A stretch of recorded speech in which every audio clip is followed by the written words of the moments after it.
All righty. It is my pleasure. I lost him. Where did Dhanesh go? Is he still on here? No. Anyway, I hope he is. I know he's got a. I'm here. You're there. Okay. You get a bow tie on. I'll recognize you. Anyway, it's my pleasure to introduce Dhanesh. I'm so grateful you're here. You brought so much good energy to this screen. I'm just excited to hear what you have to say. So let us have it. Thank you so much. Thank you so Recording much, in Jeannie. progress. My name is Dhanesh, grateful recovered alcoholic, and that energy just basically comes from the sponsorship lineage that's been kind of handed down and taught to me, just to be live and vibrant in these rooms and in life in general. My life wasn't that exciting prior to AA. It was pretty horrific, actually, and we'll get into that. Again, my name is Dhanesh, grateful recovered alcoholic. My sobriety date is January 3rd, 2016. And for those that are trying to count that is approximately a little over 8 years, coming up on 9 in January again. So I come from a sponsor lineage that tends to cry. So today, usually my tears are not tears of pain anymore. They're tears of pure joy, because, we're on the other side of this deal. And my job as a recovered alcoholic is to show precisely others how we recovered from this seemingly hopeless state of mind and body. I have a sponsor. His name is Ryan C. He's on the screen. I sponsor. He sponsors. We all sponsor. I mean, he's basically told me from day one the only reason he gets to stay sober is by giving it away, and that was my job as well too. And we'll get into that as well too. He showed me a design for living, which basically my life is no longer a nightmare anymore. My life has become a dream come true. And the life that I get to live today is, when it says indescribably wonderful in the book of Alcoholics Anonymous, it's indescribably wonderful because I can't describe it. It's just, even when it's horrible, it's good. It's just one of those things that we kind of come accustomed to, that saying in our sponsorship lineage, that even when it's horrible, it's good. It really is. It really is. In front of my book, to this day, I still carry a wonderful pink cloud coin. I haven't come off my pink cloud from day one. So for those that are trying to get me off of my pink cloud, I'm sorry. I'm staying nice and fluffy on there, man. It's pretty cool. You'd be amazed at how many people have tried to knock me off of this cloud as well too. And it's pretty sad to see that people within AA would try to do that. But it's just, what? It's amazing when you get. It's just nice, that when they say rocketed in the fourth dimension of existence, it's just amazing what happens when you become free. One of the few things that Ryan has taught me from day one, when we sat across that wonderful dining room table where he's at right now, is he always asked me, how free do you want to be? And that resonates with me every day, even when something comes up throughout the day or in the day, is, do I want to make this an issue or do I want to be free? And for me, I've become the person it's not about the 1 hour in this room. It's about the other 23 hours out there. So I'm a big guy on my homes, occupations, and affairs. And if you apply these 12 steps into each one of those aspects of your life, you just get rocketed into the fourth dimension of existence. I'll tell you, I was born and raised in England. Let me get drunk real quick. I'll try not to stay drunk. But I was born and raised in England. I come from prior to AA, I would tell you my life was horrible. My parents were horrible. Everybody was horrible. My family was horrible. But going through this work, I soon to realize that, my parents did everything that they could possibly do to raise 3 boys. I have 2 older brothers. They're not alcoholic. So I have, one guy once told me that, it's not the drama or the trauma of life that makes us alcoholic. It's goes back to that, when I put one in me, what happens? Does it go for another? And those questions that, are on page 44 in the book, where, I can decide whether I'm alcoholic or not. But that's, as soon as I concede to my innermost self, that my life kind of changes. But we'll get into that. But anyway, going back to my family, I just, we're brought up, me and my brothers were brought up the same. I don't know why I'm alcoholic and they're not. It's just one of those things. I was always wondering that while I was growing up. My first, I drank a little bit when we were kids and stuff, the odd little bit of champagne here and there and things like that. But when we left England, my cousin got me drunk the first time I got drunk. And I would love to tell you that I stayed drunk from then, but I didn't. I got drunk, I ate some Chinese food, took his dog for a walk, and then I went to America. You know what I mean? And it wasn't nothing like that. In high school, I was a pretty straight, good kid. I was kind of a cordial drunk, I guess you could say. You know what I mean? I don't know. I really didn't get too much trouble at that time. But when I got to college, and then going through this work, I soon realized that it was about what alcohol did for me.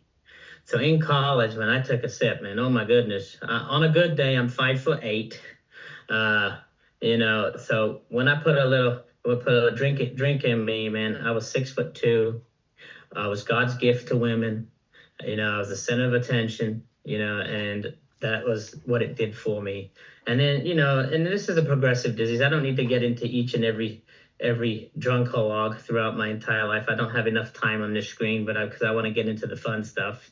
But alcohol started becoming a more part of my life, like where, it wasn't quite during the day at that time, but as soon as I got off of work, I was straight into bars, going from, basically I worked from 8 to 8 or whatever it was, straight to the bars, drink, get wasted, 3 o'clock, come home, sleep for a little bit, go to work, and that cycle just kept going over and over and over.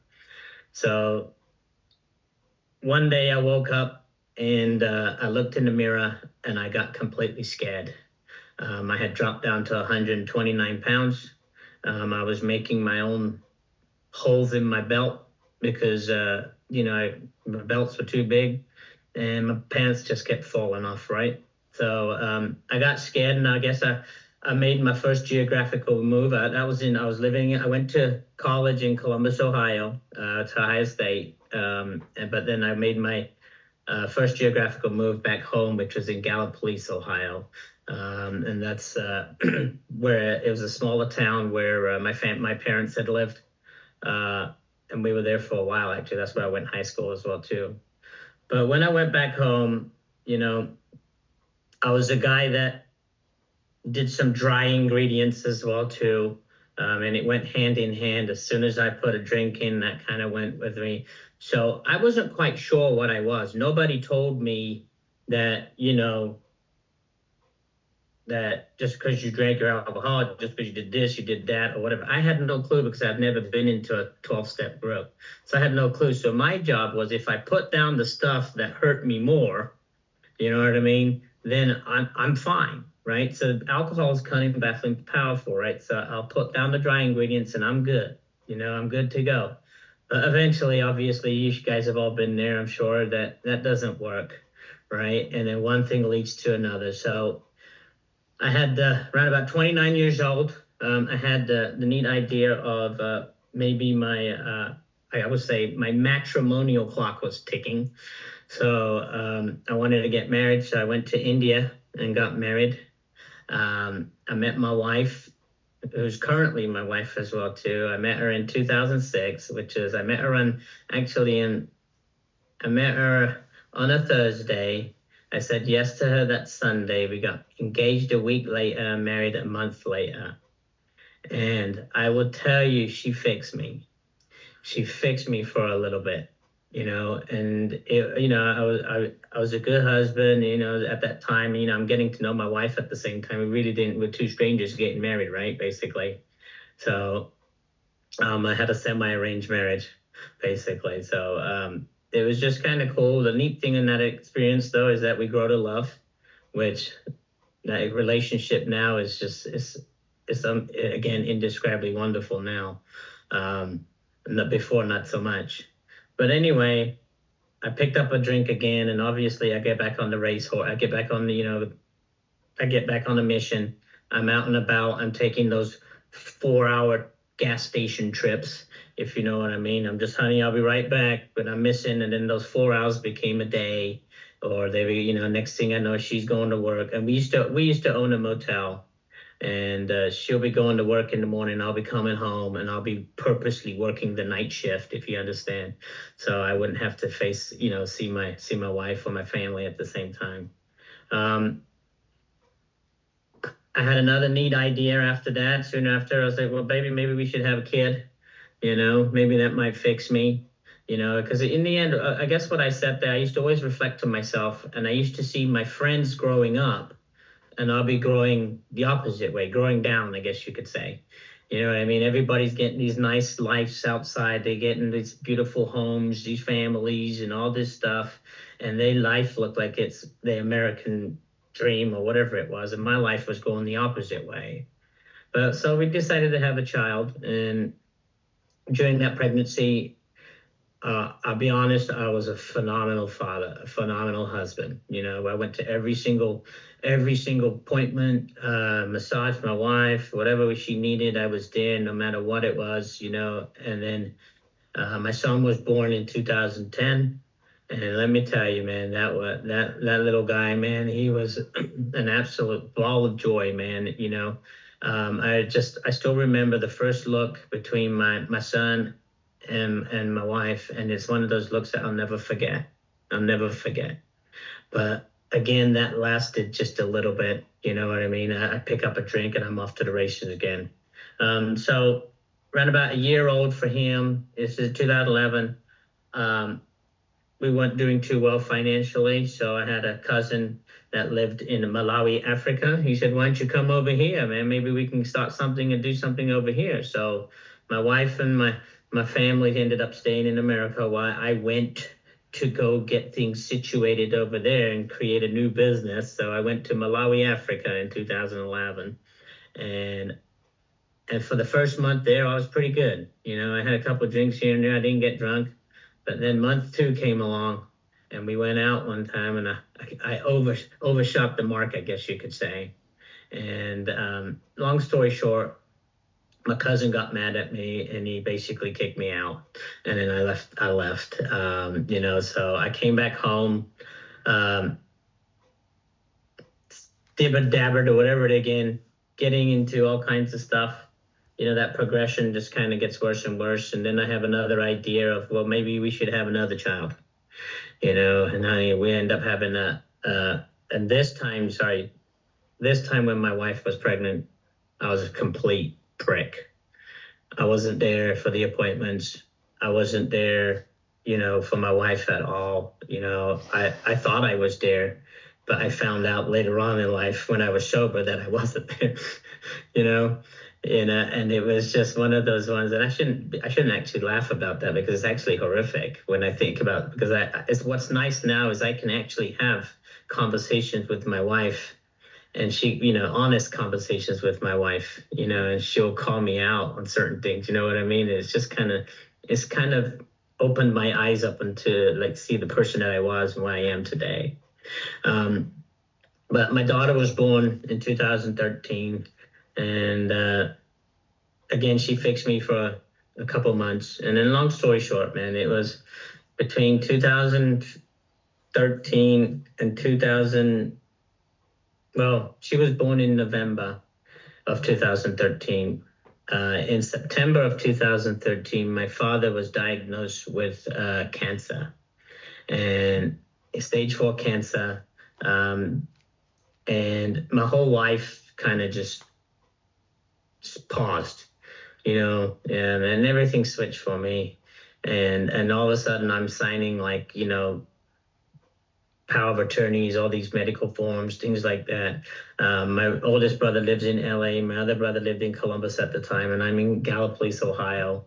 And long story short, my dad disintegrated in a year and a half. I mean, he passed away in January 2015, January 5th, 2015. And on a good day, he was 140 pounds. He passed away when he was 89 pounds. Cancer it was just horrific. But I would tell you this, what happened during that time was I started out very responsible, took him to all his meetings, took him to all his appointments, took him to all his chemotherapies. Eventually what happened was I still took him to those chemotherapies, but while he was going to those chemotherapies in Columbus, I would rush out and go to the liquor store in Columbus and come back while he's having his therapies, and my drinking got pretty worse. My brothers didn't know this at the time, so my dad ended up telling my brothers that he was more worried about me and my wife and my mom, because who was going to take care of him after he had passed. So while this guy's on his deathbed, he's thinking about, what's going to happen to the family. And here I am going buck crazy drinking. So I made a promises, man, like most of us do. And I told him, I said, Dad, I'm going to take care of, Kavita and the kids, and Mom, don't worry about that. And I meant it from the bottom of my heart. If you put me up to a lie detector test, I would have passed it with flying colors, and I meant it. January 5th, he passed away. I went on a run of all runs for the next 6 months. Let's just say I called it my bobblehead phase. If I got too jittery, I'd take a nice pull. If I got too sleepy, I'd do a bunch of dry ingredients. And that was my balance in life. In May of 2015, my family had an intervention for me. I ended up going to treatment center in Arizona. I had depleted my entire family's funds. My wife ended up borrowing money from my older brother to send me to treatment. And it was the first time in my life that I was pulled away from my family. My son was 4 at the time, and he was wondering where Daddy was going, and I had to have a conversation with him. And it was one of the hardest conversations I've ever had. And I just said, Daddy's sick. He needs to go get better. And the funniest thing was, I told him, I was like, you got to be the man of the house now. And he goes, okay, Daddy. And then one day when I was in treatment, I called him, and he goes, I was like, how you doing, buddy? And he goes, it's so hard being the man of the house. But that was just a little side thing. That was just one of those memory glimpses I just got. But I ended up spending an extra month in treatment, because the first month, I'll be honest with you, I was just crying nonstop, bawling my eyes out. Somebody could just say hi, and I would just cry. I didn't know what the heck was going on.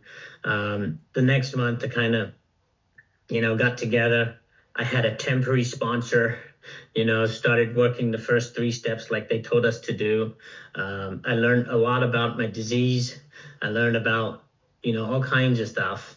But I left treatment probably more scared than I went in, and I think that's because my solution was to drink, and I didn't have a solution really leaving, even though they gave me one. They gave me a life coach, they gave me a treatment plan, they gave me all kinds of stuff. So when I got back home, we actually looked up some AA rooms and things like AA meetings. So I went to this first meeting, and I walk into Gallipolis, this meeting in Gallipolis, and this guy by the name of Hippie Jim was there. And we talked, and he actually ended up getting sober in Arizona as well, too, for the first time. So it was kind of cool. But he started getting me plugged into these meetings, and he actually brought me to the Pleasant Valley group, where was my old home group, where Ryan and some of these guys on the screen are right now.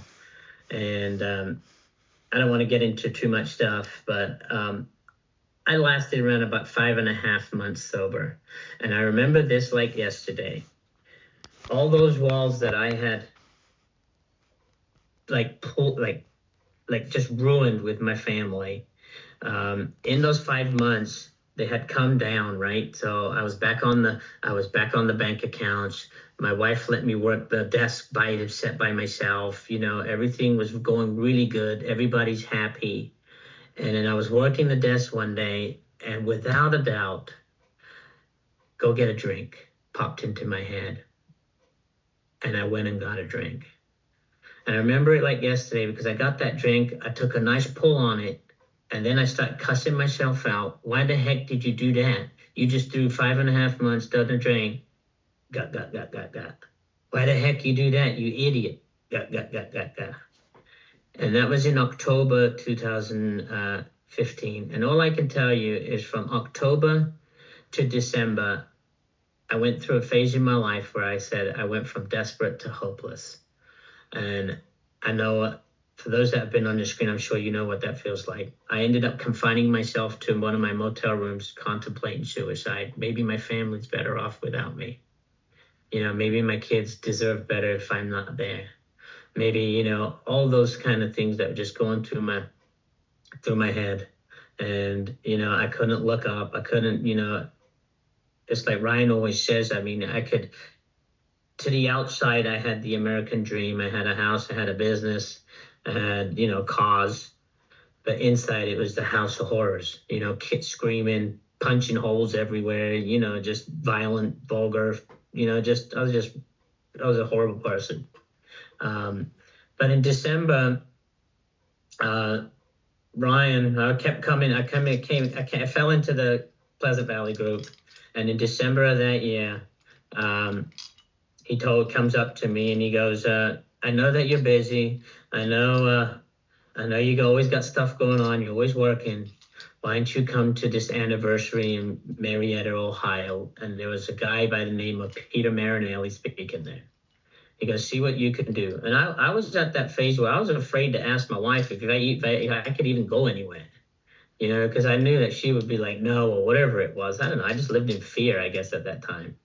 But I asked my wife, and she goes, yeah, go ahead. And that was kind of odd, you know, that without hesitation, she just said, I was going there with these people from the group. So I sat in this car with Ryan and Allison, a buddy Dave, and a friend Shirley. And we went this trip to Marietta, and I had a brand new big book, brand spanking new 4th edition, unopened. And I went there, and it was the first time I ever wrote in my big book. And I heard for the first time that, and I'm sure Ryan and these guys have said it before, but I heard lack of power, that was our dilemma. And he said, with power, you have no dilemma. I was like, huh. You know, I kind of had that moment, you know, and that was one of the things that, and he wrote in my book, chop wood, carry water, right? It was at the end of this anniversary. So as soon as we came back home, Ryan and I talked, and he gave me this little spiel on, he goes, he has a book that was falling apart, the big book that's falling apart, that, you know, most people that have a big book falling apart usually don't have a life falling apart, right? He goes, I can put this toolkit at your feet, but it's up to you to pick it up, right? So it kind of resonated with me. So I remember the next meeting, I went up to him, I was like, all right, buddy, can we get into this work? And we got into the work in December. I went to the first 3 steps with him. This was in early December, and he said, go ahead and start working on your 4th step. In the month of December, I did it right away. I wanted to get well. And I called him up, said, Ryan, I'm ready. He goes, well, I got this going on. I can't get this. He's a little busy, you know, and heavens forbid during Christmas time, my sponsor's busy, you know what I mean? You know, and me and him couldn't get together for 3 weeks or so. And Christmas comes along. I got to North Carolina for a family Christmas thing. I even went to an AA group down there. And I spent Christmas Day and Christmas morning in an AA group, and it was wonderful. But I remember when my cousins were drinking, I usually was watching those nice little bubbles that were going down the glass. All right. And long story short, I come back home, and I look at my wife, and my wife's got this weird look on her face. And my mom and dad, my mom's living with us, right, as well, too. And I was like, what's wrong, babe? And she goes, I'm scared. I was like, what do you mean? I was like, I got 3 weeks sober. What do you mean you're scared? She goes, when mom goes to India, you usually go on a run. And I was like, huh? And she goes, yeah. And then I realized that she was so true, right, that when my mom goes to India, my wife's not going to chase me down with the kids. It was my ticket to freedom, you know? So for some reason, again, the thought popped into my head, because Ryan was too busy. you know, let's go get a drink. So I don't know, man. So that New Year's Eve, all I can remember is I was in the living room having a good time. And I was like, come on, babe, get out here. It's New Year's Eve. We're doing a countdown. I'm here with the kids. My wife locked the door in the bedroom, and she's in the bedroom crying. That's all I know. So on January 2nd, I was at the motel and I left. My shift was over and I was heading to the liquor store. And I pulled up to the liquor store and I get a phone call from my wife. And she goes, at that time, the words weren't very nice. Where the F are you? And I said, I didn't lie to her for the first time. I said, I'm at the liquor store. And she said to me, and she said this to me 50 million times. She goes, if you don't come home in the next 20 minutes, me and the kids are gone. And I don't know what happened that day. I mean, I know what it was, but I didn't walk into that liquor store and I went home. And that evening, I just asked God for help. I said, please help me. And January 3rd is my sobriety date. And this is what's crazy. So I wasn't allowed at the motel, so I was forced at home with the kids. And my kids wanted to watch the movie Frozen. And so I had a kid on each side. And as Elsa is walking up the mountain and the Let It Go song is going on, I stopped bawling my eyes out because I could relate to Elsa.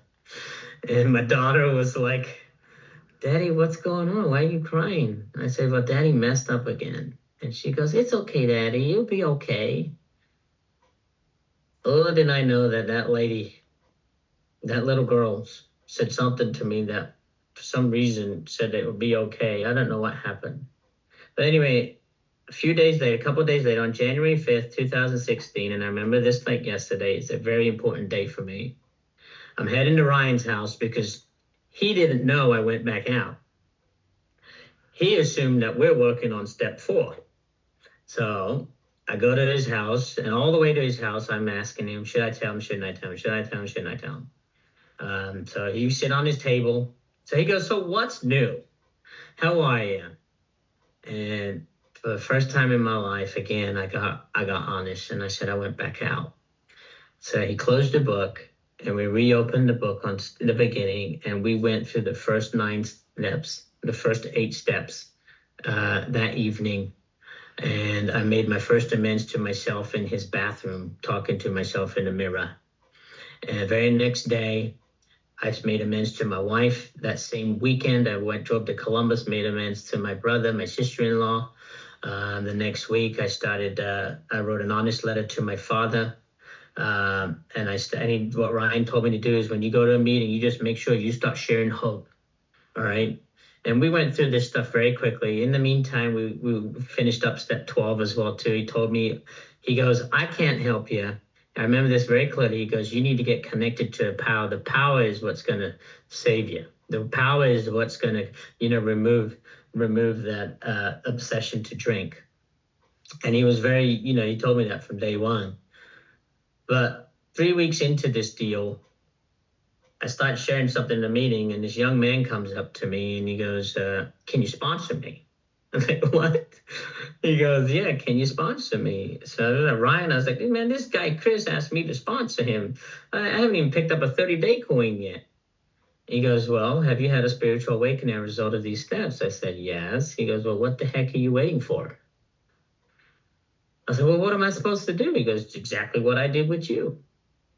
So from 3 weeks, I've been sponsoring people. We had a very small district down there, so they didn't have a secretary, I forget what it's called, a backup secretary or whatever it was. And I became the secretary eventually for the district and stuff like that. And I got plugged into service, and all I can tell you, my recovery has always been me and another drunk. Whenever I'm close with another drunk, everything else just seems to fall into place. Now, my motel used to be the drug hotel in town.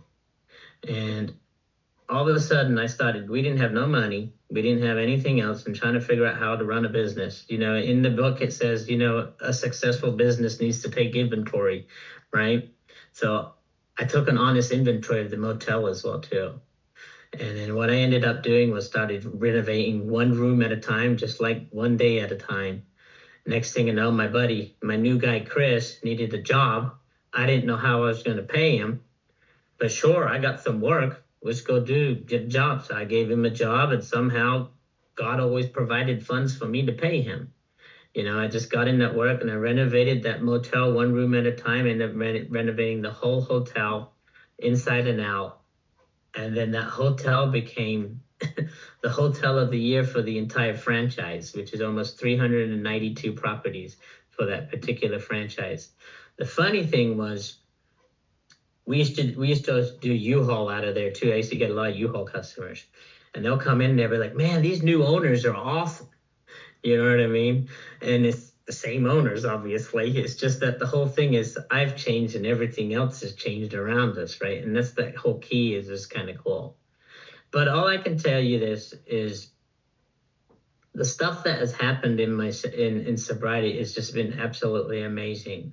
That was just that was with that hotel of the year came my first year of sobriety. There's many things that's happened after that. One of the things that always resonates with me and always I keep cherishing my heart is because Ryan always told me just keep like Jack Peter said, chop wood, carry water, just keep staying in the deal, stay sat in your seat, become a people watcher. All right. And the amends that I did with my wife, right? She just, she gave me the hardest amends ever. All right. She told me to keep doing what I'm doing. You know what I mean? And so I have to keep doing that, right? So I remember it like yesterday. Again, it was year 3 for me. And we were going to pick up a U-Haul truck. I was on Route 7. We're going past the power plants down there. And, it's been a while since, I've heard the words, my wife she's not a very emotional kind of gal. She's, she's kind of an introvert, more of an extrovert, right? So we're driving up this road and she goes, "I want to tell you something." I was like, "What's that, honey?" And she goes, "I love you." 3 years, it took me 3 years to hear that. And you know what? You want to talk about spiritual experience. Oh my God, I couldn't even believe it. So much stuff has happened after that, but that tops anything else. Like when Ryan said we get to recreate our lives, I wasn't expecting to recreate my marriage. You know what I mean? I got to redate my wife. How lucky is that? I got so lucky. You know what I mean? Now we're coming up on 18 years of marriage in December on Christmas Day. And it's like these last 8.5 years have been phenomenal. I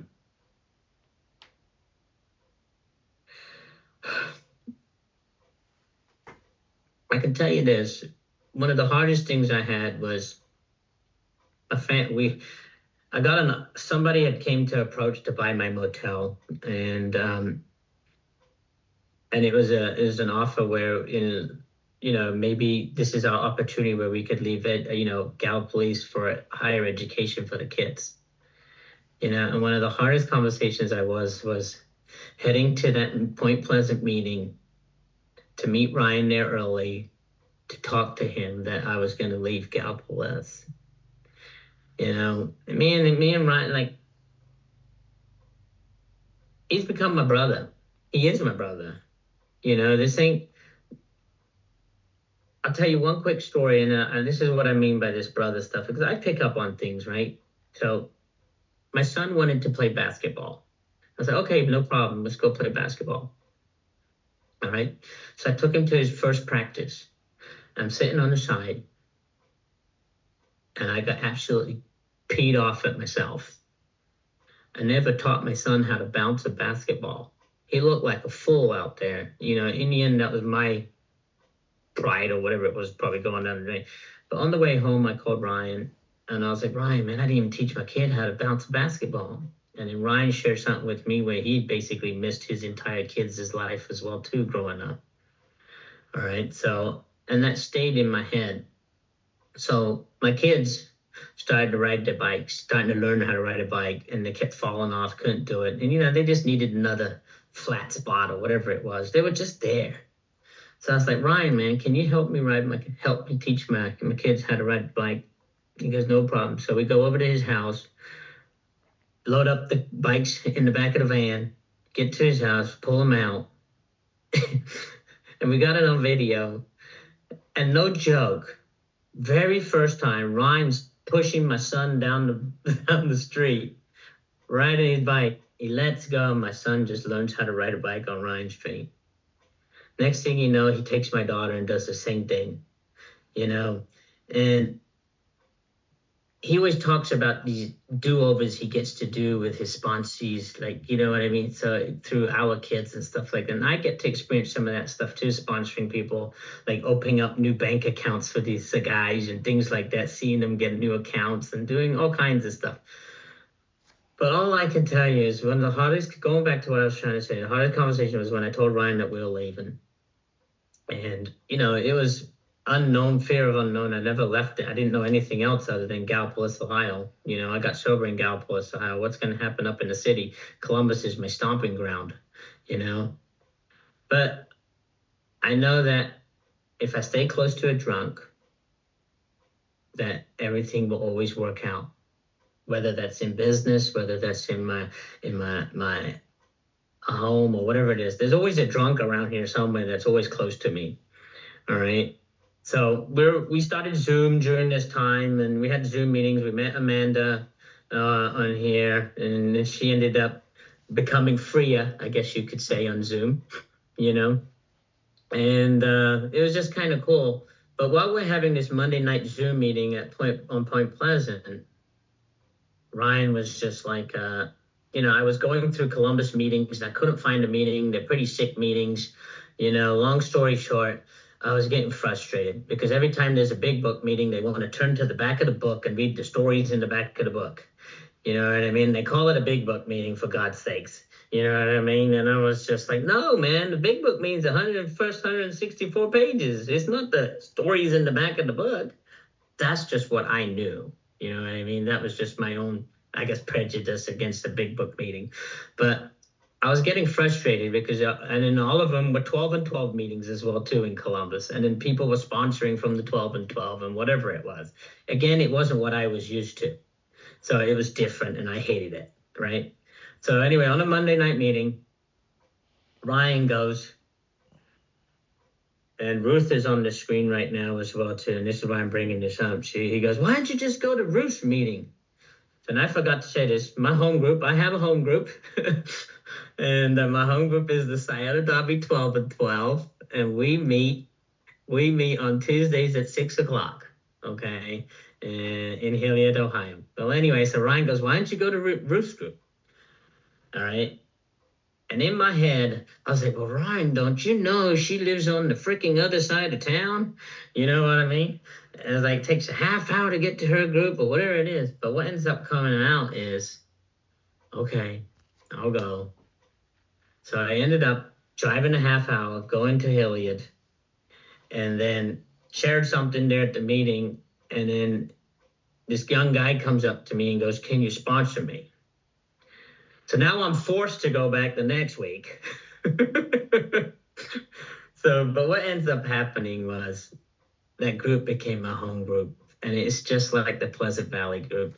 As soon as anybody that walks into that door that needs help, we are there pounding them down, basically trying to get them into the work. I mean, that group it's been pretty cool. And even to this day, some people are like, man, you drive all the way down here to come to this group. But I always remember what Ryan said. If sobriety ever becomes comfortable, you're probably doing something wrong. And that's always stays with me. So the more uncomfortable I feel, the more weller I am, I guess you could say. but I don't know. All I can tell you this is I wake up every morning for the last 8.5 years next to my beautiful wife. And I get to go to sleep every night next to my beautiful wife. And that's God and the 12 steps of Alcoholics Anonymous and the power of a guy going through this work with me.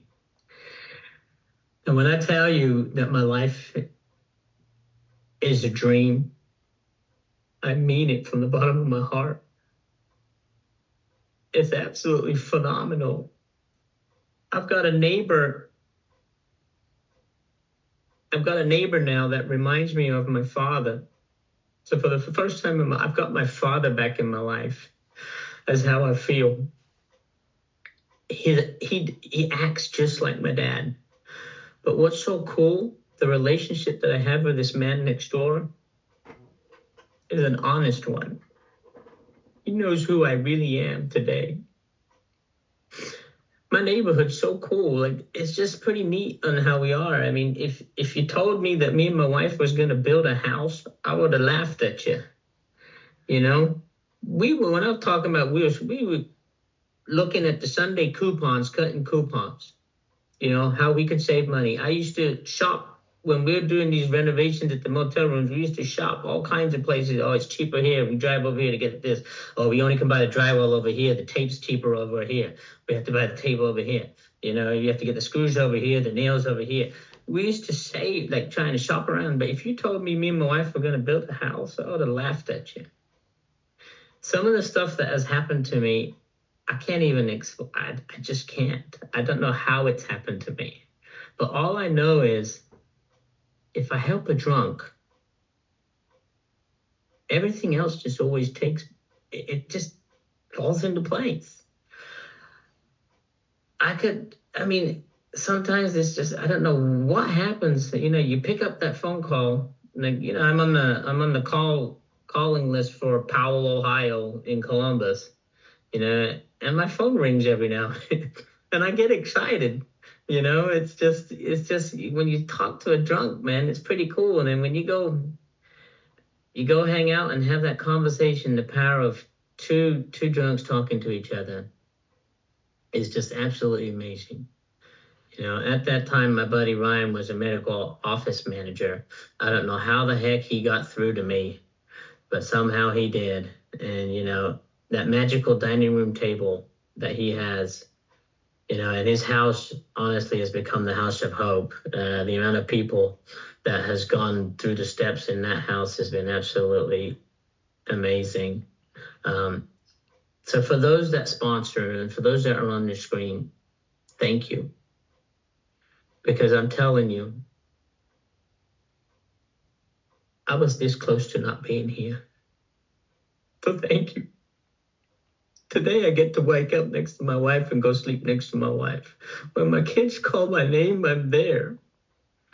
I was an assistant coach for my daughter's soccer team last year, man. It was just, these girls just changed my life, man. They're pretty cool. You know, this morning my son was off of school today, and me and him went for a 3-mile hike, and we chatted. I can't make that up. I can't. I used to run away from my family. All I can tell you this is life is a dream today for me. Thank you, Ryan. Thank you, the Grace Group, for allowing me to be here. It's an honor and privilege. And thank you for my buddies for showing up. I appreciate you and I love you. Thanks.